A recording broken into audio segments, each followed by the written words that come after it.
Assalamualaikum warahmatullahi wabarakatuh. Perkenalkan, nama saya Andika Krispiana dari kelas TI 23F dengan 4 nomor NIM terakhir 1113. Saya akan menjelaskan tentang materi proses manufaktur, di mana saya akan menjelaskan proses machining dari pembuatan piringan rem cakram atau disc brake pada komponen kendaraan roda 4 atau mobil. Ya, di sini saya akan menjelaskan proses machining piringan dari rem cakram. Rem cakram atau disc brake adalah salah satu sistem pengereman mobil yang konsep kerjanya memanfaatkan komponen tambahan berupa disc rotor atau piringan yang akan dijepitkan oleh dua buah kampas rem agar bisa memperlambat putaran ban. Untuk urutan prosesnya, yang pertama ada pembubutan muka atau passing. Tahapannya yaitu pasang blank pada cak mesin bubut, lakukan pembubutan muka pada kedua sisi material untuk menciptakan permukaan datar dan sejajar sebagai dasar proses berikutnya. Yang kedua ada pembubutan diameter luar dan dalam atau turning. Bubut diameter luar cakram rem sesuai dengan dimensi desain dan pastikan toleransi ketat untuk memenuhi spesifikasi teknis. Dan yang selanjutnya ada pengeboran lubang baut atau drilling. Gunakan mesin bor atau mesin CNC untuk membuat lubang baut pada hub cakram sesuai pola. Contohnya seperti 4 atau 5 lubang. Dan tahapan selanjutnya yaitu lakukan counter boring atau counter sinking jika diperlukan untuk kepala baut yang rata dengan permukaan. Proses selanjutnya yaitu pembuatan alur atau fitur tambahan, yaitu grooving atau milling. Jika cakram rem memiliki ventilasi atau slot untuk cakram berventilasi, gunakan mesin milling atau alat khusus pada mesin bubut untuk membuat alur. Dan pastikan desain ventilasi sesuai dengan desain untuk pembuangan panas dan debu rem. Dan proses selanjutnya yaitu pemesinan permukaan rem atau surface machining. Gunakan mesin bubut atau mesin grinding untuk menghaluskan permukaan kontak cakram rem, bagian yang bersentuhan dengan kampas rem. Dan pastikan permukaan rata dan memiliki kekasaran sesuai standar untuk performa pengereman.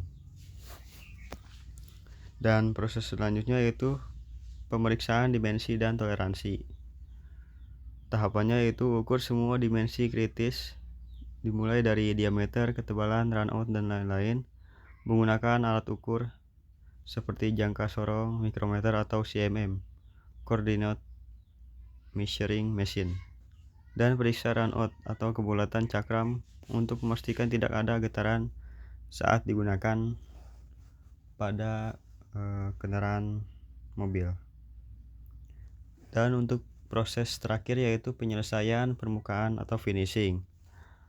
Yang dilakukan yaitu grinding atau polishing untuk menghaluskan permukaan dan menghilangkan sisa-sisa buri atau serpihan logam.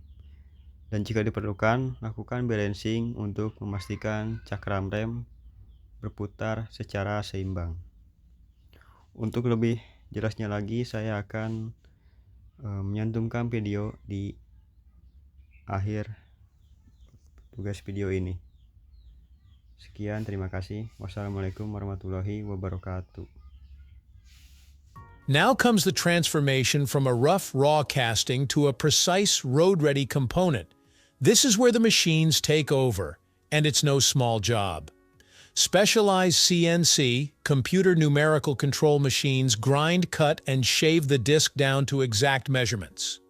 Remember, brake discs have to be perfectly balanced and uniformly shaped.